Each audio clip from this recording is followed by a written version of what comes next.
તો બનાસકાંઠા જિલ્લામાં વિભાજન થયું છે ત્યારે વિભાજન બાદ પણ વિવાદ યથાવત રહ્યો છે। ત્યારે બનાસકાંઠા જિલ્લામાં વિભાજન બાદ પણ વિવાદ યથાવત જોવા મળ્યો ત્યારે કાંકરેજ વિસ્તારને થરાદમાં સમાવેશ કરાતા થયો છે વિવાદ। ત્યારે કાંકરેજના ભાજપના પીઢ નેતા અને પૂર્વ એપીએમસીના ચેરમેને સીએમને લખ્યો છે પત્ર।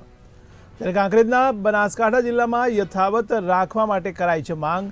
ત્યારે કાંકરેજના ધાનેરા અને રાનેરને થરાદ સુધી જવામાં 100 કિલોમીટરનું અંતર થાય છે। ત્યારે જિલ્લાની સંસ્થાઓ પાલનપુરમાં હોવાથી કાંકરેજને જિલ્લામાં જ રાખવાની માંગ કરાઈ છે। ત્યારે જિલ્લાને નાનો કરી થરાદ વાવને મોટો કરવામાં આવ્યો હોવાની પણ ફરિયાદ ઉઠી છે। ત્યારે કાંકરેજ તાલુકાની જનતા વતી સીએમને પત્ર લખીને રજૂઆત કરવામાં આવી છે। તો બનાસકાંઠાના સંવાદદાતા હરેશ ઠક્કર જોડાયા છે ફોનથી, જે આપણને વધુ માહિતી આપશે। જી હરેશભાઈ, શું છે સમગ્ર વિગત? જે સમગ્ર ઘટનાની જાણ દઈએ તો તાજેતરમાં 2 દિવસ અગાઉ જે રાજ્ય સરકાર શ્રી દ્વારા બનાસકાંઠા જિલ્લાનું વિભાજન કરવામાં આવ્યું છે, જેમાં 7 જિલ્લાનું અલગ અલગ વિભાજન કરવામાં આવ્યું છે, જેમાં ખાસ કરીને કાંકરેજ તાલુકાને નવા જિલ્લામાં સમાવેશ કરવામાં આવ્યો છે, જેને લઈને કાંકરેજ તાલુકામાં વિરોધનો સૂર વધુ ઉગ્ર બની જવા પામે છે। કારણ કે પહેલા તો જાહેર જનતા આનો વિરોધ કરતી હતી, પરંતુ હવે તો રાજકીય પીઠ નેતાઓ પણ આના સમર્થનમાં આવ્યા છે અને રાજકીય પીઠ નેતાઓ પણ કાંકરેજ તાલુકાને બનાસકાંઠા જિલ્લામાં સમાવેશ રાખવામાં આવે તેવી માંગ કરવામાં આવી છે। જે એપીએમસીના પૂર્વ ચેરમેન છે અણદાભાઈ પટેલ, તેઓએ પણ તાજેતરમાં મુખ્યમંત્રીશ્રીને પત્ર લખ્યો છે અને તેઓ દ્વારા પણ કાંકરેજ તાલુકાને બનાસકાંઠા જિલ્લાની અંદર સમાવેશ રાખવામાં આવે તેવી માંગ કરવામાં આવી છે।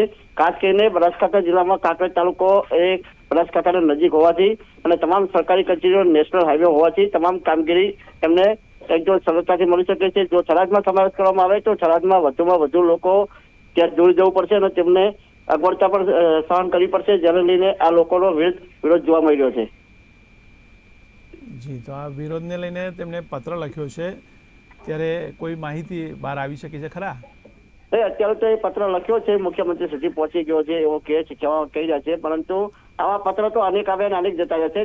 ગઈકાલે પણ જે ભારતીય જનતા પાર્ટીના જિલ્લા પ્રમુખ છે કીર્તિસિંહ વાઘેલા, જે પૂર્વ મંત્રી હતા અને તેમનો વિસ્તાર છે અને તેમની નજીકમાં તેમનું ગામ આવેલું છે, ખારિયા ગામ છે, એમના વિસ્તારમાં એવો પણ આશ્વાસન જનતાને આપ્યું છે કે જો મુખ્યમંત્રીશ્રીને રજૂઆત કરીશ ને આપણો બનાસકાંઠા કાંકરેજ તાલુકો બનાસકાંઠામાં સમાવેશ થશે તેવું આશ્વાસન આપ્યું છે। પરંતુ કંઈક ને કંઈક એવું લાગે છે કે અનેક આશ્વાસનો નેતાઓના હોય છે, અનેક પત્રો પણ લખવામાં આવે છે, પરંતુ સરકાર કોઈની સામે ઝૂકતી નથી, એ તો ખરેખર દેખાય છે।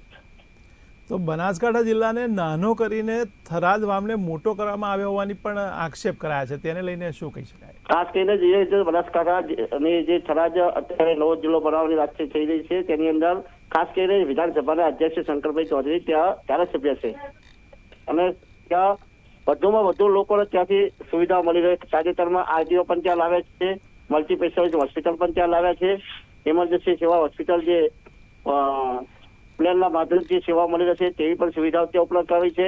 દિયોદર વિસ્તારની અંદર સનાજર ડેરી પણ ત્યાં મૂકવામાં આવી છે। એટલે ક્યાંક ને ક્યાંક વધારામાં વધુ શંકરભાઈ ચૌધરીનો ત્યાં અધ્યક્ષનો વિસ્તાર હોવાથી આ વધુમાં વધુ પ્રાધાન્ય ત્યાં આપવામાં આવી રહી છે।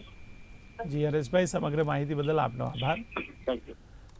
તો બનાસકાંઠા જિલ્લામાં વિવાદ ઘેરાયો છે, ત્યારે બનાસકાંઠા જિલ્લાનું વિભાજન થયું હોવા છતાં પણ હજી વિવાદ યથાવત જોવા મળ્યો છે। ત્યારે કાંકરેજ વિસ્તારને થરાદમાં સમાવેશ કરાતા આ વિવાદ સર્જાયો છે।